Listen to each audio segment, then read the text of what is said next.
دیکھے، دن دیکھے، اس کے لیے کہا جائے گا ادخلوها بسلام آمین، داخل ہو جاؤ، داخل ہو جاؤ امن کے ساتھ، امن کے ساتھ داخل ہو جاؤ جنت میں بسلام آمینین۔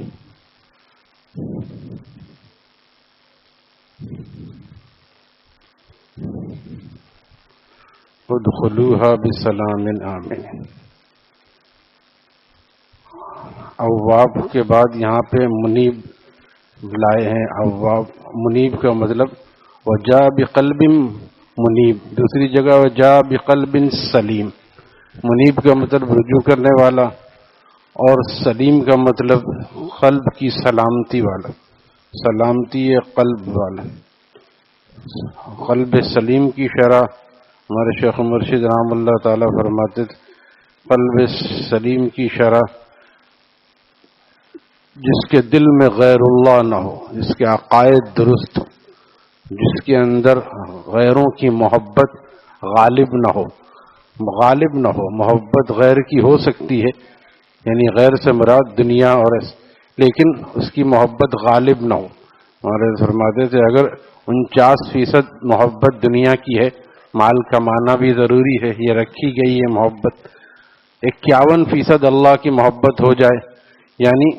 جماعت سے تکبیر اولیٰ سے نماز پڑھے چاہے اس کے لیے نقصان نظر آئے، تو اللہ کی محبت غالب ہے، بس غالب ہونا چاہیے۔ بس یہ ہے مغلوب المحبت ہو کے دکان بند نہ کر دے، ورنہ پھر دوسروں کے سامنے ہاتھ پھیلائے گا، دوسروں سے امیدیں لگائے گا۔ تو قلب سلیم اس کا ہے جو، اور دوسرے شرح علامہ آلوسی فرماتے ہیں قلب سلیم اس کا ہے الذی یرشد بنی الی الحق، جو اپنی اولاد کو نیک راستے کی طرف لاتا ہے۔ ہمارے یہاں معاملہ یہ، جب اولاد چھوٹی ہوتی ہے اس پہ محنت نہیں کرتے، جب بڑی ہوتی ہے اس پہ لان تان کر کے اس کو اور متنفر کر دیتے۔ شروع سے اس کو اپنے ساتھ لائے، جب وہ 10 سال کا ہو جائے، حدیث شریف میں فرمایا 7 سال کا ہو جائے اس کو نماز کا حکم کرو، ابھی سختی مت کرو، صرف نماز پڑھواؤ، وہ شوق سے پڑھتے ہیں اس عمر کے بچے، اور پھر اس کے بعد جب 10 سال کا ہو جائے تو نہ پڑھنے پہ سختی کرو۔ حدیث شریف میں لکڑی اٹھانے کے اور مارنے کے الفاظ بھی ہیں، لیکن اس زمانے میں مارنے سے بہتر ہے آدمی صرف پوچھ گچھ کرے، کیوں نہیں پڑھی بھائی، ابھی پڑھو میرے سامنے۔ فوراً مارنے سے جو ہے وہ بچے ڈھیٹ ہو جاتے ہیں، لہذا پہلے اس طرح اپنے توجہ سے اس کو ساتھ رکھے، نیک بزرگوں کی مجلس میں بھی لے کے جائے۔ آج کے لیے چلو ابھی تو بچہ ہے، چھوٹا ہے، گیم کھیل رہا ہے، ٹی وی دیکھ رہا ہے، تو بڑا ہو کے خود صحیح ہو جائے گا، یہ بڑا مسئلہ ہے ہمارے، لے کے نہیں جاتے اس کو۔ تو اگر نیک مجلس میں لے جائیں تو اطباء نے لکھا ہے، حکیم الامت فرماتے ہیں کہ اطباء نے لکھا ہے کہ چھوٹے بچے بھی جو کہ سال 6 مہینے، سال 2 سال کے بچوں کی کیا عقل ہوتی ہے، لیکن اس کے سامنے بھی والدین کو اور بڑوں کو چاہیے کہ غیر بے شرمی کی حرکت نہ کریں، بے شرمی کی حرکت نہ کریں، وہ اس کو اخذ کرتا ہے، آج کے دور میں اڈاپٹ کرتا ہے، اور پھر اس کے اندر بھی بے حیائی آتی ہے۔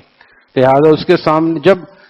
1-2 سال کا بچہ بری چیزوں کو اڈاپٹ کرتا ہے تو 8-10 سال کا بچہ اچھی چیزوں کو کیوں نہیں لے گا، اچھی چیزوں کو بھی وہ سمجھے گا، اور بیٹھنے اٹھنے سے نیک لوگوں کی مناسبت اور محبت اس کے اندر پیدا ہوگی، پھر بڑا ہو کے وہ نیک راستے پہ آئے گا۔ ہمارے یہاں اس کا فقدان ہے اس کو، اور اسکول جا رہے ہیں، یہاں تک کہ بعض ایسے والدین ہیں،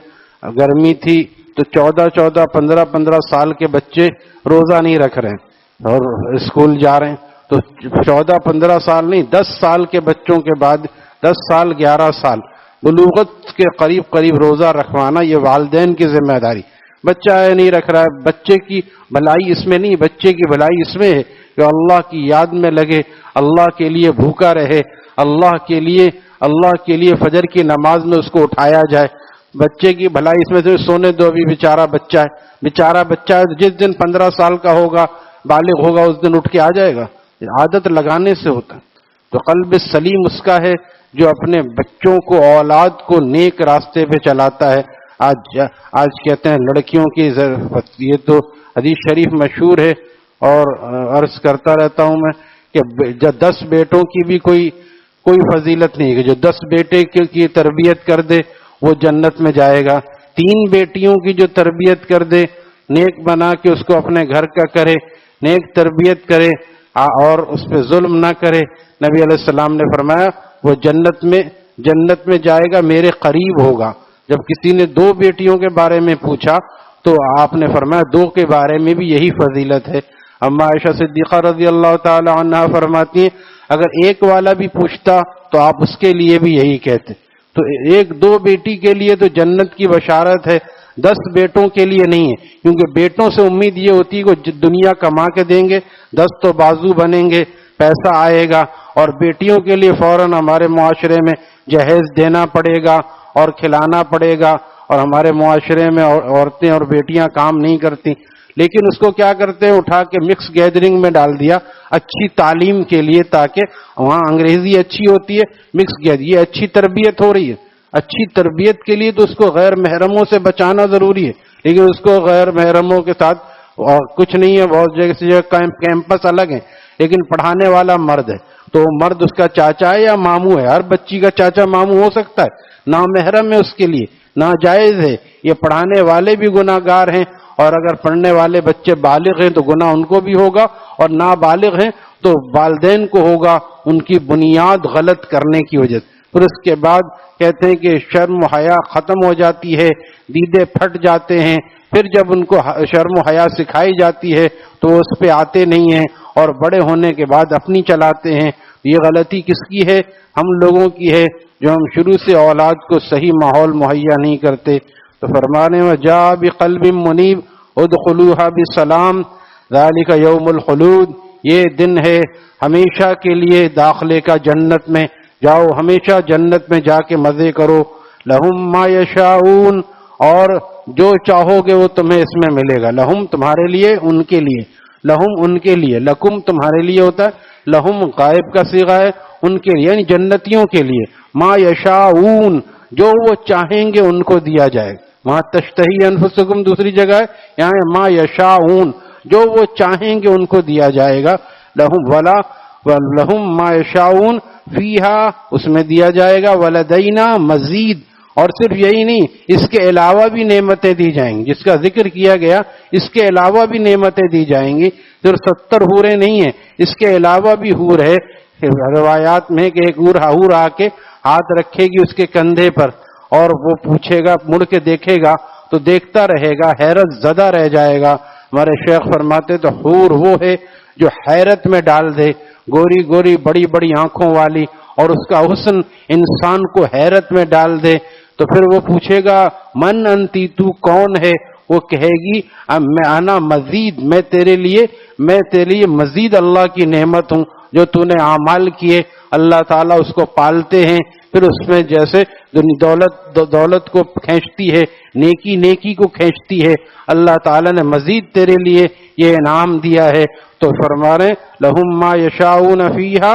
ولدینا مزید، اس کے علاوہ بھی ان کو بہت سی نعمتیں ملیں گی۔ لہذا تھوڑے دن کے مجاہدے ہیں اور ہمیشہ کے مزے ہیں، اور جو تھوڑے دن کی لذت لیتا ہے اور وہ ہمیشہ کی ذلت والا عذاب، اللہ تعالی ہماری حفاظت فرمائے۔ جہنم کے نام سے بھی ہمارے بزرگ فرماتے ہیں ڈر لگتا ہے، لیکن ہمارا نفس اسی قابل ہے کہ اس کو ڈرانا بھی پڑتا ہے کہ اگر تم نے یہ سب نہیں کیا تو یاد رکھو کہ نانی یاد آ جائے گی، کہ دوزخ کے تو نام سے بھی ڈر لگتا ہے، جس کا کام ایسا ہے۔ نار اللہ الموقدہ، جو اللہ تعالی کی دہچائی ہوئی آگ ہے، التی تطلع علی الافئدہ، اگر ہم نے اس میں اللہ کو نہیں بسایا تو یہ دل تک آگ پہنچ جائے گی۔ اگر ہم نے آج اس میں سے غیر اللہ کو نہیں نکالا اور دنیا کو غالب کر لیا، خدا نہ خواستہ اس طرح کرتے کرتے پھر آدمی اندر بے حسی آ جاتی ہے، پھر اسی حالت میں اگر موت آ گئی تو پھر کیا بنے گا؟ اسی لیے ہمیشہ اپنا محاسبہ کرتا رہے اور بڑوں کے محفلوں میں بیٹھ کر اپنی اصلاح کی فکر کرتا رہے۔ حکیم الامت سے جب خواجہ صاحب نے پوچھا تھا کیا اولیاء اللہ کے اختیار میں ہوتا ہے، وہ ولایت بانٹتے ہیں، دے دیتے ہیں؟ فرمایا نہیں، اختیار میں تو نہیں ہوتا، لیکن عادت اللہ یہی ہے، جب کوئی ولی اللہ کے پاس اس نیت سے بیٹھتا ہے تو اللہ تعالیٰ اس کو ولایت عطا فرما ہی دیتے ہیں جیسے میاں بیوی کے ملنے سے اولاد اکثر عطا ہو ہی جاتی ہے، کہیں اس کے خلاف بھی ہوتا ہے، لیکن اکثریت 100 میں سے 95 سے زیادہ فیصد اولاد ہو جاتی ہے۔ اسی طرح جو اخلاص کے ساتھ کہیں اٹھے گا بیٹھے گا اور اپنی اصلاح کی فکر کرے گا، جو نہیں سمجھ میں آ رہی پوچھے گا، لوگ شرماتے ہیں کہ ہمیں حقیر سمجھیں گے، تو وہ ڈاکٹر کیسا ہے جو مریض کو حقیر سمجھے، اپنے حالات کو خط میں لکھ کے دے، تنہائی میں وقت لے لے، اپنی اچھائیاں بھی بتائے اپنی برائیاں بھی بتائے، تو اس سے اصلاح ہوتی ہے۔ ہم صرف بیان سننے کے عادی ہیں، اس طرح میں عرض کرتا رہتا ہوں، لیکچر دینے سے اور دوا کے انٹروڈکشن سے آدمی صحیح نہیں ہوتا، کھانا پڑتا ہے، اس کے مقابلے میں پرہیز کرنا پڑتا ہے، پیسے دے کے خرید کے کھانا پڑتا ہے، تب نفع اور فائدہ ہوتا ہے۔ اسی لیے اس کے لیے بھی کچھ قربانی نفس کی دینی پڑے گی، چھوٹا بننا پڑتا ہے اپنے پوچھنے کے لیے، اور کسی کے سامنے اپنے امراض بتانے سے اللہ تعالیٰ کا فضل ہوتا ہے کہ میرا بندہ میری محبت میں اپنے نفس کو مٹا رہا ہے، اپنے امراض کو بتا رہا ہے۔ جیسے جان کی محبت میں قبلہ بڑے حکیم صاحب کو پوشیدہ امراض بھی بتاتے ہیں، کیونکہ جان کی محبت ہے، جوانی چاہیے، تو پوشیدہ امراض بھی بتاتے ہیں۔ تو شیخ کو بھی پوشیدہ امراض بتانے چاہیے، پھر اس سے الگ میں، چاہے سب کے سامنے، اور شیخ وہ نہیں ہے جو کسی کو رسوا کرے، دیکھو فلانے کا یہ حال ہے، فلانے کا عمومی بیان میں بیان کر دیتے ہیں کہ ایسے حالات ہیں آج کل۔ اللہ تعالی ہمیں یہ حوصلہ عطا فرمائے۔ الحمدللہ رب العالمین۔